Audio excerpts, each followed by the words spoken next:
Hello there, and welcome back to War Thunder, to the first video of patch 1.85, and it is immediately a tank review. Good start right there. It is on the Italian rank 5 premium, the M60A1 D.C.Ariete, and it's in this beautiful New Year's, Christmas, winter hangar. Somebody at Gaijin has really outdone himself again, and it's always a little bit different through the years. Nice firework in the background with some nice lighting effects that just show the great level of detail on this tank. And that is kind of the end of the praising, especially into the direction of Gaijin, because what the hell was that, boys? What I'm talking here about is that there are some issues with this tank that are not directly connected with the tank's performance, and I will talk about this later on. So, before I talk about the tank's performance, the armor, the interior, the gun performance, the shells, what to use, how to play them, how it stacks up to the opposition on the battlefield, and how it compares to the other premium tanks of the other nations, a little bit of history about Silverlines. You see, the last 3 patches were mostly about high tier, very expensive, and I bled through numerous millions of Silverlines. And that also raised the question, how do I actually gain Silverlines effectively? I talked about the German Premium P47 in RRB, about anti-cas, about this and that, and boosters and wages and orders, and how to combine this and get up to over 500,000 per match in the best scenarios, and so forth, how to gain boosters, you name it. But there was always one thing that I stated. The basis for a huge amount of Silverlines is a premium account and also a premium vehicle. What is the premium vehicle bringing into this is the Silverline modifier. If you look at the M26 D.C.Ariete in the very bottom left of the stat card, we can see the premium modifier of 420%, or if you go into the calculation, 1.4 times 2.0 times 150%. And it's this first number, the 1.4, that is decisive, because the other thing is always the same for a premium tank. So 1.4, that is the very same as for nearly all the rank 4 and 5 premium tanks. The two notable exceptions are the Russian T55AM and also the Leopard A1A1 with the L44, because those two have a modifier of 1.3, and that was already weird because there were rather later additions to the game, rather newer ones in this case, and they were not cheap to get, you know. And then I looked at the M60A1 D.C.Ariete as a $60 or €60 bundle price tank. Correct me if I'm wrong on this price, but it's not cheap, at least $50, because I got it from Gaijin, so thanks to you, Gaijin. But here comes the criticism. What the hell is the 1.0? That is 40% less than on a normal premium tank, on an expensive tank. And the problem gets further amplified because this tank fires ammunition that is not cheap. More on this in a moment. So all the graphical details and the beautiful model aside, that is a big minus in the final verdict if the tank is worth it, because you have to see it. You need Silverlines for researching after you have researched the tanks, and you know, with this one also entering the beta here of the Italian tanks, you want to buy them, you want to get them into a crew, maybe you want to buy the expert qualification, later on you want to spade them, especially the higher tiers ones that you're actually in for to play, and then you also have to buy the modules, and that really drains money. I know what I'm talking about. I spent like $50-60 million in the last 3 patches, so that is quite a lot of money, you know, or Silverlines. And with this cheap modifier, what the hell? I don't know what Gaijin is thinking. Maybe they want to force you to buy also the M26 D.C.Ariete or the G55S or the IAR81C as premium planes. I don't know. I think this is not good, Gaijin. This is not fair. This is a little bit chipping off from the expectations from the players, you know, and then they wonder why they make no money.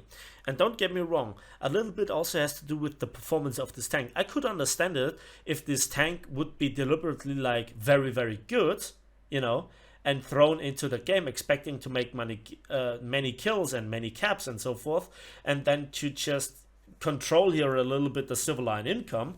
But Gaijin had this chance with the XM1, and that has the maximum modifier of 1.4, and this one is far from the performance. So I don't know what this is. 1.0, it's really cheap. Bad, Gaijin, really bad. So that's enough theory crafting and rambling and ranting, you name it. Let's go with a straight face into this tank's review, and we shall begin with the armor. So we begin with the hull, and we begin with the lower frontal glacis, separated in two parts, 117mm and 137mm of course homogeneous armor, angled at 55 and 56 degrees respectively. That is not bad. That is certainly pretty bouncy, pretty cool. And so the L7 stock APDS, a lot of the solid shots, a lot of APHE shots have a very slim chance of going through and dealing damage, so it's pretty bouncy. But of course hash, heat and APFSDS will have no problem. Maybe here this bar here, this little part is very tricky, but it's a very small target, so it's more like a miracle hit. The upper frontal glacis angled at 65 degrees, so you can actually pull off even more bounces, but it's a touch thinner, but not by much, with 108mm. So that is not bad. That is not nothing, especially if you use a little bit of your gun depression. You can get it up to 300mm of line of sight thickness easily. The side of the tank is a huge target, and we have here the 70mm strip, and around it is 36mm, as well as here 45mm, a little bit of add-on armor, and again 36mm. There is a little tricky thing going on, and I'm not quite sure if you can see it. This is here. If you try to angle the tank or do it a little bit by mistake, even just a touch, there is this part here, there we can see it, that is bent out a little bit. And if you angle it, and the enemy shoots you here at the front wheel, at the inner front wheel, he will go through and then go through this, well, relatively thin 45mm, enter the tank and do a lot of damage. So again, big target, easy to penetrate, not even SPA safe. That's not good news. Same goes for the rear with 28 and 25 and 40mm. The rooftop is only 20mm, so there is the chance from cannon birds, you know, MK108, 37mm, you name it. But then we have this very resilient 76mm. The problem is that you cannot fire over the back of the tank, at least without any gun depression. Then we come to the turret, and there we have actually the rooftop, which is also barely visible, 36mm, that can be overmatched or interacted, and then a shell again enters your tank. This turret ring part here is 114mm, and in various different parts, a bit angled and then flat again, so it is also not really providing too much safety. Then we come to the turret itself. The turret cheeks are thick and very well angled, so pretty bouncy. I would not rely on penetrating here. Even with APFSDs you can pull off some bounces. The same goes for the other side. So that is thick cast homogeneous armor. It's a pure steel block. From the side, the further you go to the back, the thinner it gets, up until we get with just 50mm to the thinnest plate, 57mm. The rooftop is 25. Then there is the cupola, and that looks thin, and it is, but it is also pretty trolley. So sometimes it catches a Russian 130mm from the IS-7, and it does no damage. So that brings us then to the gun mantle, and we can see 127mm, mostly flat, just under the gun. It's very well angled, and it's this part here and this part here, and that is all. 127mm, even sometimes SPA can go through. There is now then the outer frame, 50mm. We can create some overlays here as well, but as far as I can see, then that's it. There seems to be no further plate behind it, unlike with the M60A1 D.C.Ariete, and I have been panned here numerous times. Very often then it gets caught by the gun breech, but then you are, well, degunned, so to say. Nevertheless, this is practically the weak spot. However, if you want to shoot this tank with HeatFS or APFSDS, you obviously want to go for the one shot, and that is the ammunition. So we have here a huge amount of ammunition. We have a big ammo rack in the back of the turret. We have this ready rack here that is never empty, and that is a lot of shells. And also the driver is flanked on the left and the right by prominent ammo racks. So if you want to go for the ammunition, aim for the hull and aim here at this section. Boom, it blows up. Can you take out ammunition? Yeah, partially, but then it removes this ammo rack and that ammo rack, then the turret rack. But this ready rack here it stays full, and there you can see it can get hit from the front, from the side, from the top, from the bottom. It is always there, and it is always in the vicinity of the crew. So you do crew damage, you do probably gun breach damage, and you maybe ammo rack it. There is no protection from the transmission or the engine because the entire power pack is in the back of the tank. So that is the tank. It has no armor, and you kind of see this in the weight. How this affects the mobility, well, let's have a look. Despite not having the weakest engine with 750 horsepower, which is fairly respectable but kind of average, we are not the lightest tank with 47.6 tons, giving an overall 15.8 horsepower per ton ratio. While this is not the slowest, being in this case the Syphon Signal, you are far off from the top packs such as the Leopard A1 L44, the Type 74 and the MX30B2, which are around the 19 horsepower per ton mark. The top speed is also the slowest together with the Syphon Signal with 48 km per hour, but overall one has to see that overall if you do travel across the battlefield, this tank actually can keep up with the Leopard A1. However, the reverse gear is kind of substandard with only 11 km per hour, and despite having neutral steering, you are kind of feeling a bit sluggish, a bit less maneuverable than the other tanks, and this is then down to the horsepower to ton ratio and also the weight, the ground pressure. But over actually hard terrain, you can actually, when you travel a longer distance, reach your top speed. And this is something that a lot of the other tanks are not capable of doing, just only surpassing you by effectively a few kilometers per hour.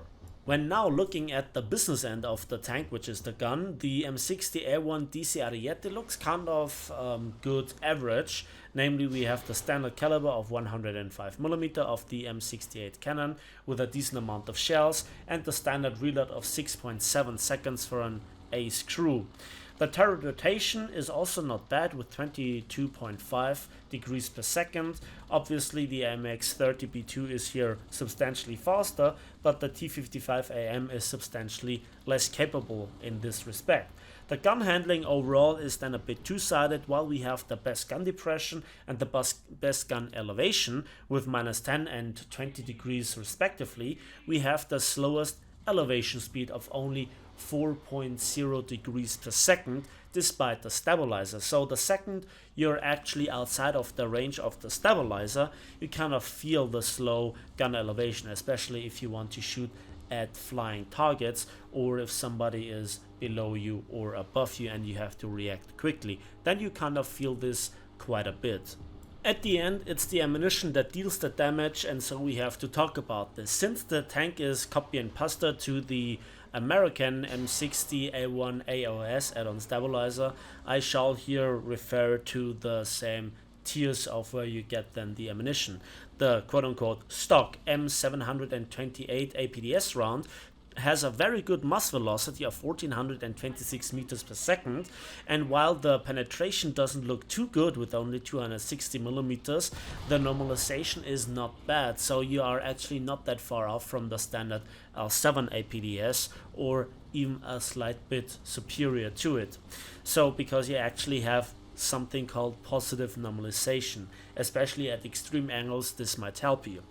The shell type actually has numerous advantages compared to the other shell types, namely it can go through bushes and trees, through certain obstacles, wooden obstacles, and penetrate deep into the tank, but the post-penetration damage effect is not the greatest.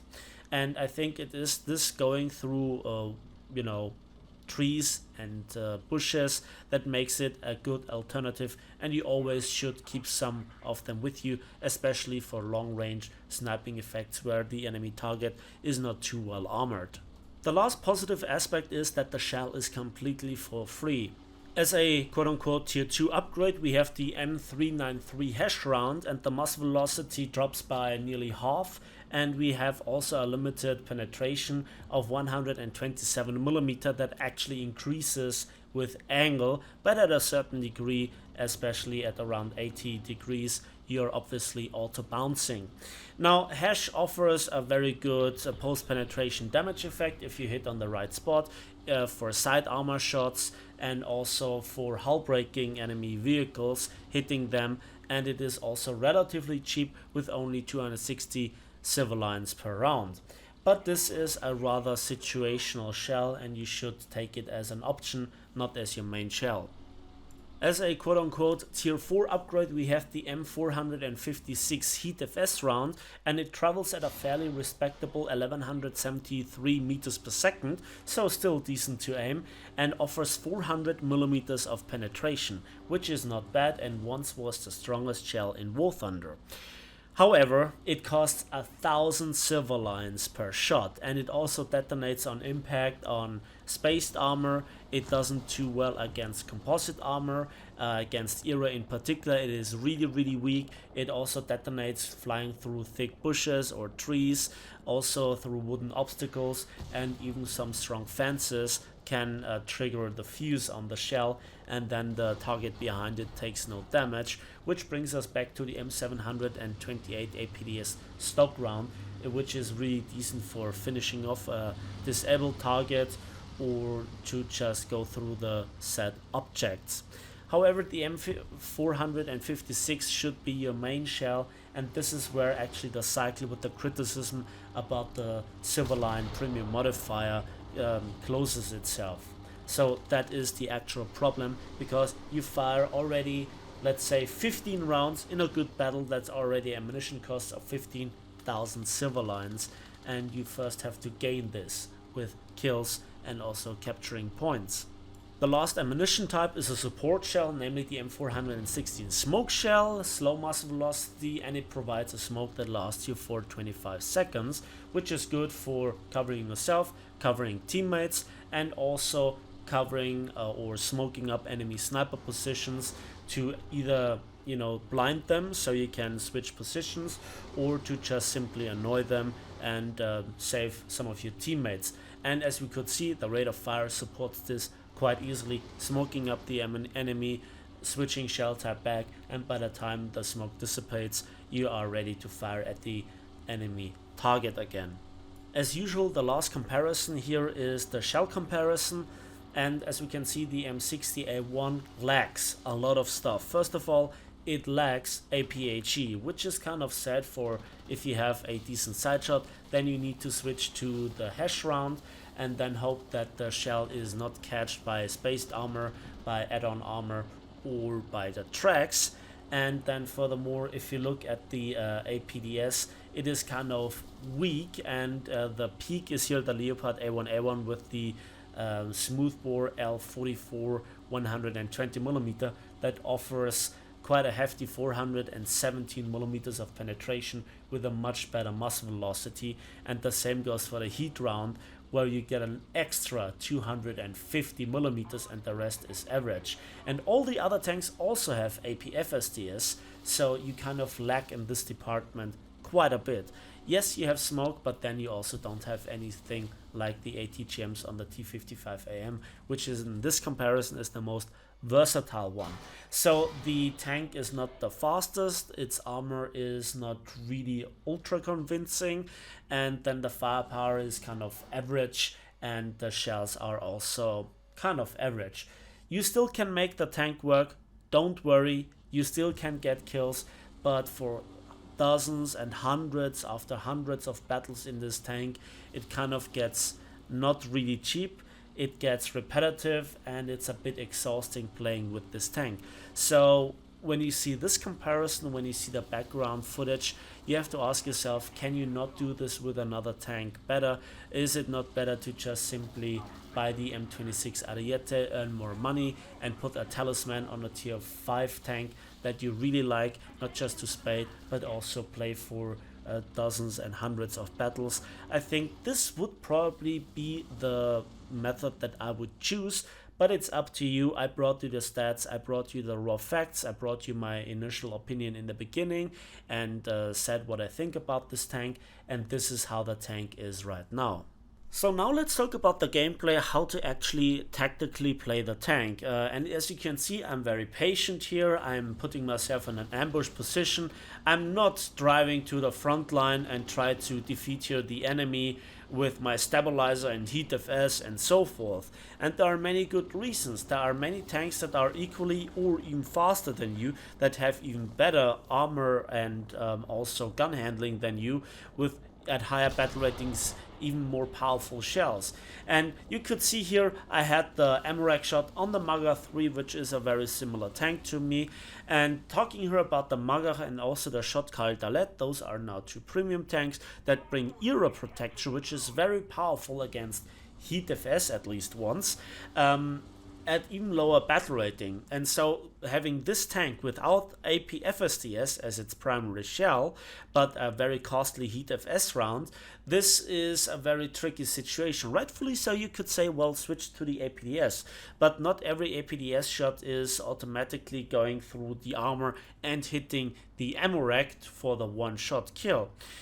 I, for myself, have my opinions against anything like the L7, but on this tank it does well. But in the future, when we talk about the upcoming patches, Gaijin for sure will introduce more tanks with era protection or with composite armor, also we see, as I said, on the Maga 3, on the Shot Dalet or the T55AM, just to name here the premium tanks, with multiple more tech tree tanks being there, especially the French ones. I think this is where you really have to be careful in thinking about if this tank is actually worth the money.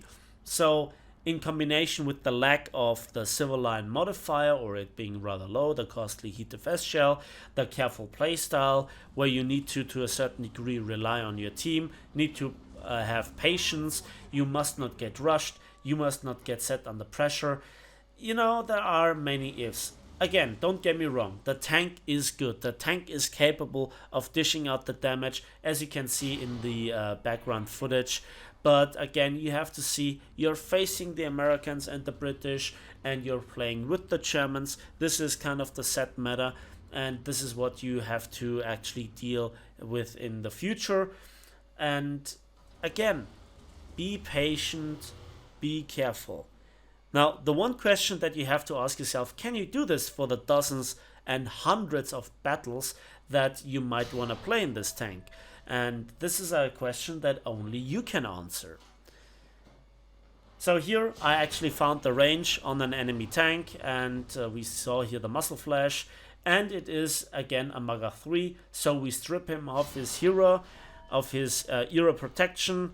Again, we reverse a little bit, he falls short again. That was now the second hit on a different part of the tank because I had to reverse to probably dodge the shell. And then we actually go in, do a shot trap, and we hit the ammunition on the Maga 3. One of the reasons why I really don't like the Maga 3 myself. But then again, it is kind of a little bit of a counter to this tank. So there are pros and cons and counters, and then tanks that you can deal with easily and so forth. Currently this is the only alternative for the Italians. I hope in the future that the Italians get as much variety in their premium tanks as the Americans at rank 5, so that you can choose for something different. If you don't have it, if you have time to wait, this is what I would suggest.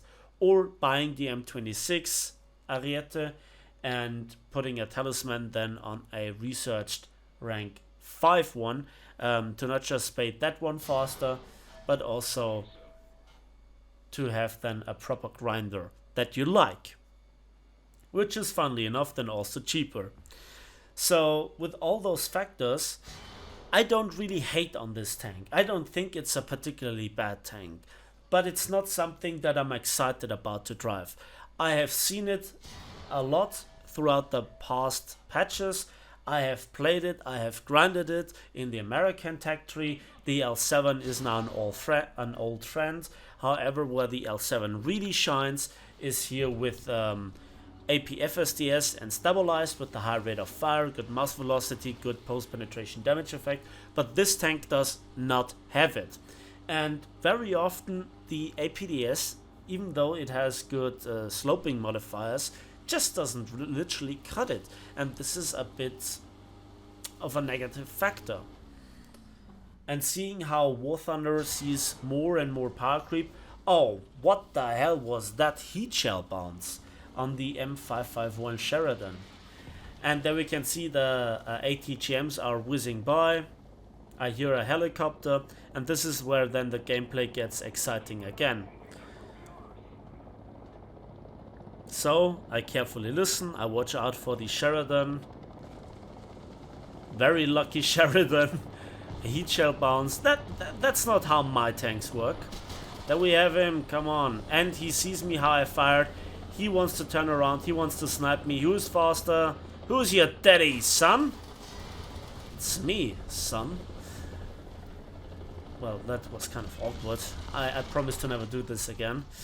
But sniping helicopters is the sweetest thing that there is. You saw probably a few clips already in the beginning. Now, the only reason why you can do this is the reason because there are so many damn things in the air, especially early game. And very often I just get simply destroyed and they just absorb their heat shells. I had 2 incidents where they got hit by heat shell and they were damaged. The hit was registering, but I didn't get the kill. So that is probably a buff to the helicopters, which I do not approve. And that is actually the battle, so I cut out here the end, and let's just have a look at the post-battle results. So let's have a quick look what we can actually achieve with 1 helicopter kill and 4 tank kills. No capture zone though, and we can see 33,500 silver lines, 10,000 vehicle research points flat out. And if you go to the battles, we can see 19,000 pure profit because of 14,000 silver lines of ammunition spending costs, being 3rd in team in a battle that we won with a premium tank, with a premium account, with no booster. So that is kind of the problem visualized right there. That's it from me today, so thanks for watching, thanks for listening. I hope you enjoyed this tank review. Please give it a like if you did, subscribe if you want to see more. Let me know in the comment section what kind of vehicle you want to have reviewed next, and also what do you think about this presentation. Is it too long? Is it exactly what you like? What do you think about the Excel spreadsheets? Again, let me know, and we'll see each other in the skies, on the waves, and on the battlefields of War Thunder.